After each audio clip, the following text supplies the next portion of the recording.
WPGS 1330 AM on your dial. Well, Steve, if you want to start off, just give I don't know if the viewers have heard you before, or know anything about you, but you can just give us a little background on yourself. All right. I was not born and raised in Georgetown, but both of my parents were. My dad was Reverend Herbert L. Williams, who was a champion of the NAACP for many years, particularly late 60s, 70s, and 80s. And most of the people in Georgetown area know him as Mr. NAACP. Well, he's gone on, both of my parents are. I went to school in Georgetown for my last 3 years of high school, but primarily I was raised in New York. However, my dad was a historian, and I seem to have followed in his footsteps because I love learning about our story. Right. Our story is Not the greatest his, story. not his story. No, not his story, our story, story. which is the greatest story that's never been told. And we are living in an age where I call it the second enlightenment, because through technology, through DNA, and through research, we are uncovering so much more and have the ability by the click of our finger to go online and bring up things that before would have taken months, maybe years. And so that's what I've done.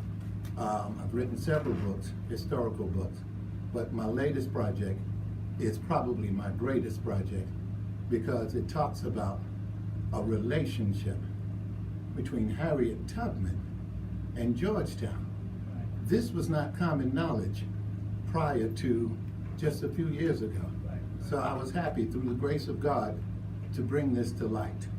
And man, judging by the ceremony of what Saturday before last, when was past that? It was the 21st Saturday, yeah. Really that whole weekend. Yeah, you must have brought something tonight. People came out in droves, man. Yes, thank God. I thought yes. they were looking for knowledge, man. Yes, They were yes. looking for knowledge. They're thirsty for knowledge, That was right. very impressive. Okay? Absolutely. You don't find that all the time. When people just looking for, for knowledge like that, and something that, and it is valuable. Well, what I like about it, I like the knowledge part, but I like about the fact that I was able to, through the grace of God, incorporate or include the entire community. We had ethnicities and races and religions and people from every aspect of the community. And that's what I wanted. Now, before I go further, I did the research, but I had help with a gentleman who happens to be white named Kent Hermes. He currently owns the house that Bowley lived in 1870. This is long before people knew about his connection to Harriet Tubman. So we went about researching it together and thought it not robbery to petition the State Department for a marker, and had some help from the eminent, prominent, most learned, gold standard Tubman scholar, a woman by the name of Dr. Kate Lawson. Yeah, I think she appeared at Coastal Carolina. Yes, she did, yes. Yeah. My understanding is that she gave a good elaboration of the Harriet Tubman history, and she apparently she's been doing quite a bit of. About 27 years. Yeah. And she said it's like an addiction to her. She probably knows as much about Harriet Tubman as any other living human being. Right. So, you want to tell us a little bit about the book? All right, the book, it's entitled, my book, which is, as they say, hot off the press, it's entitled As I Travel Along. And I got it from the old hymn, if I can help somebody as I travel along. Right. If I can cheer them with a word or something. I saw that on the second or third page. Oh, I love that. Yes, I have that poem. Yeah. And of course, Mahalia Jackson popularized that. But here's the thing. The book is a children's book, but it is a true story of the true relationship between Harriet Tubman and James Bowley. May I tell the audience? James Bowley, B-O-W-L-E-Y, was the first person, along with his mother and his younger sister, who was freed on Harriet Tubman, famous Underground Railroad. This is in December of 1850. Right. Now, Harriet could not have known how successful he would grow up to be. In 1850, no one could have known. But Harriet did know that slavery was wrong, and people should be able to be the best that they can be, and free. All right. Now, after she freed him, via her Underground Railroad, she took him to Canada, which at that time was the land of freedom. However, she thought it not robbery to keep young James, who was 6 years old at the time, in Philadelphia with her, so he can get a proper education. Because, as you well know, Brother McQueen, Harriet herself was illiterate because it was illegal. Well, we all were. It was illiterate. It was illegal to teach us to read or write. Absolutely. All right. So Harriet understood the value of education. Now, she did leave him in Philadelphia for a few years, Right. and then took him into Canada. But after the war, a funny thing happened in Georgetown, South Carolina. Now, I don't have to tell your listeners that Harriet Tubman, it was a hero in Beaufort, South Carolina, where she helped to free well over 700 enslaved people during the war. That was Robert Smalls that was over there with her, right? I'm not sure about Smalls. I know he commandeered a ship in Charleston, but Harriet Tubman was the real deal. She was a first female leader of a raid, and a nurse, and a spy. Right. But listen, this is what I want to say. After the war, she returned to Auburn, New York, and she understood firsthand the suffering of the freed people. Right. So she asked James, she urged James, please go back to the South and help these newly emancipated freed people. And so in 1867, 17 years after he was freed, he returned to Georgetown, of all places, and became first an agent with the Freedmen's Bureau, Right. helping to negotiate legal contract between shareholders and planters, and distributing food and clothing and much needed items. He was also very interested in education. You have to understand that during that time, few there be that was actually educated. And so as a result of that, he became a teacher on the Rice Hope Plantation, almost simultaneously, because he was so successful at setting up freedmen schools. He became the commissioner of Georgetown County Schools.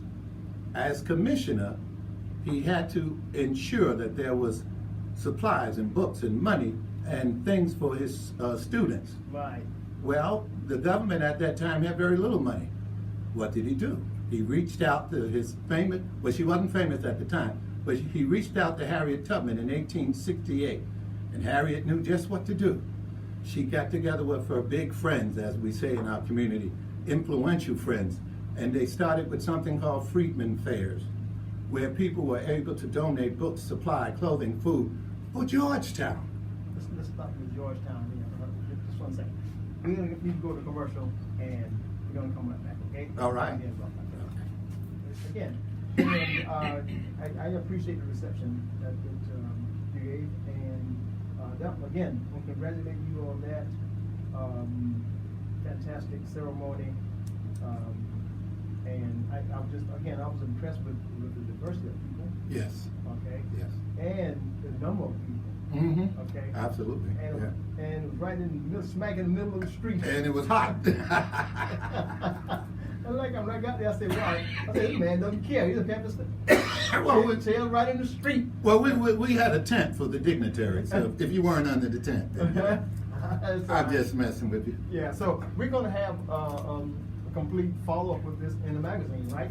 Yes, absolutely. And we got some photos, took some very good photos of a lot of pertinent stuff that we thought needs to be in the magazine. So in our next issue, and this issue coming up, Mhm. okay, Steve will highlight some of the things on how it came to be. Put some very important things. But by the way, And had it not been for Harriet Tubman, and I say this, and I've said it over and over, and I'm going to keep saying it. For those who may not recall, it is likened to Jackie Robinson. In 1947, Jackie Robinson broke the color line in Major League Baseball.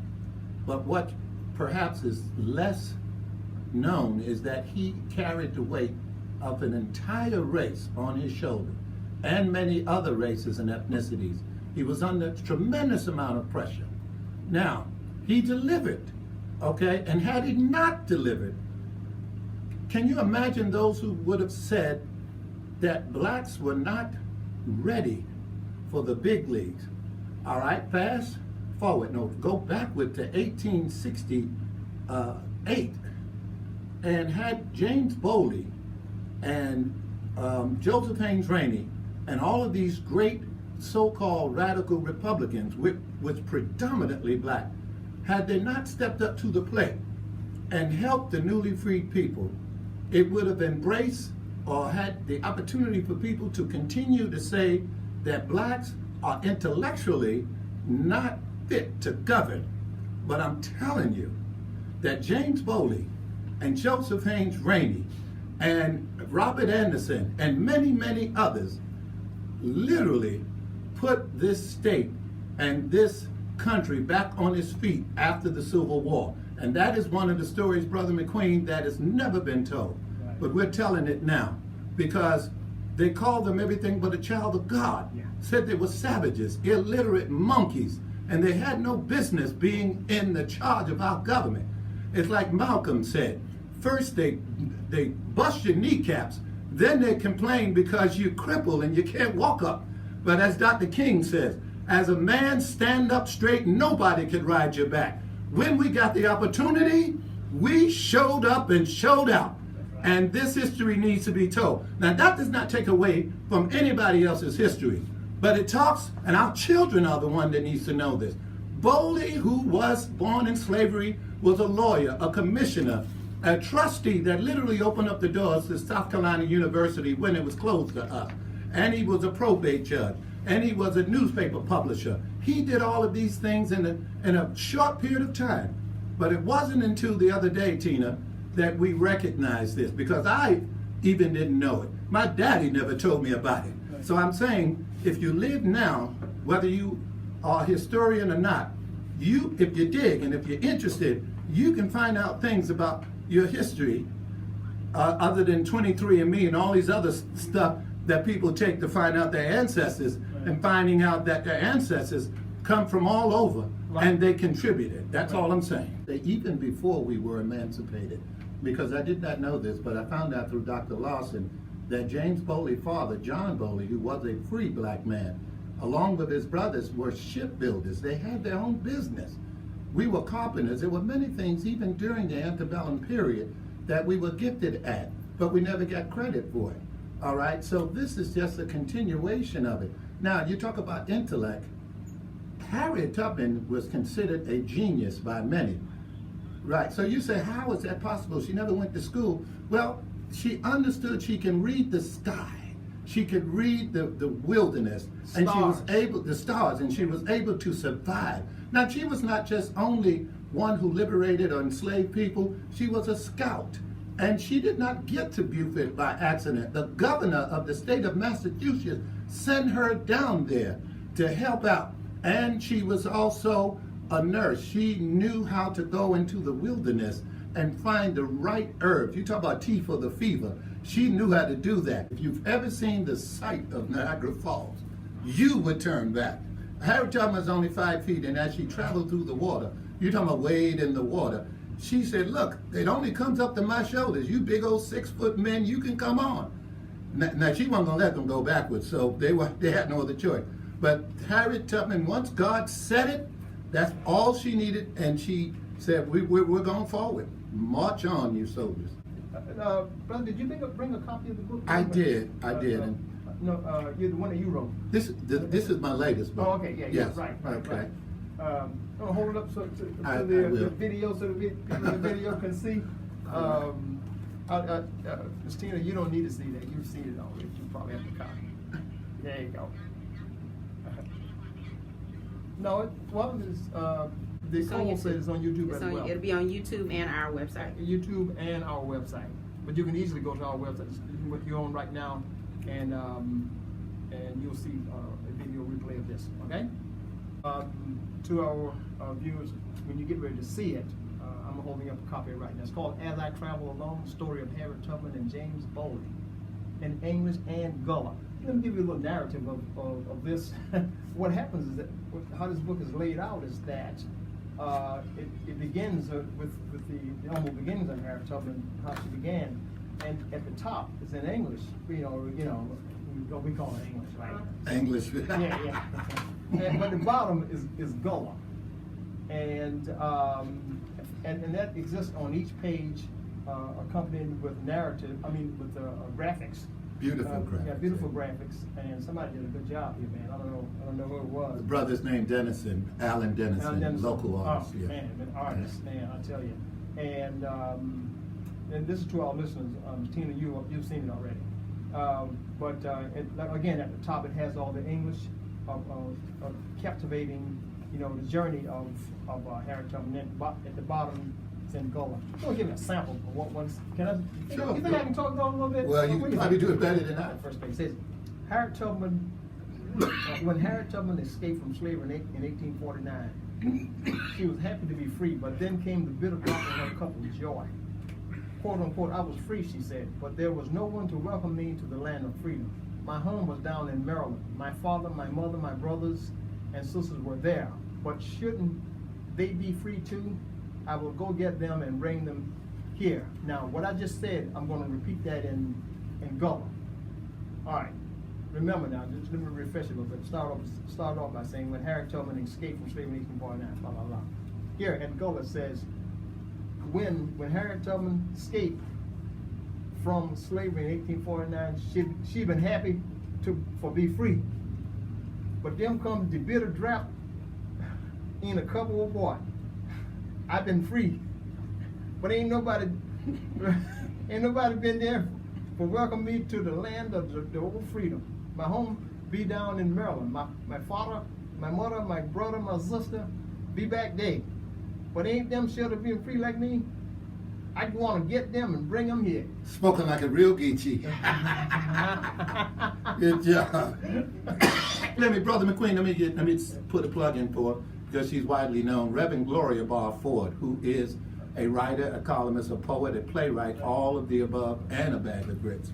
She put the Gullah to it. She's very well known in Georgetown for Gullah. Right. And interestingly, we just went into the studio today to record the Gullah. Now this book is $12, but we're going to attach an audio component to it so that the children could hear it in English and in Gullah. Right. We're not going to move the price, but it's going to be in the schools and it's going to be in the stores and any number of places.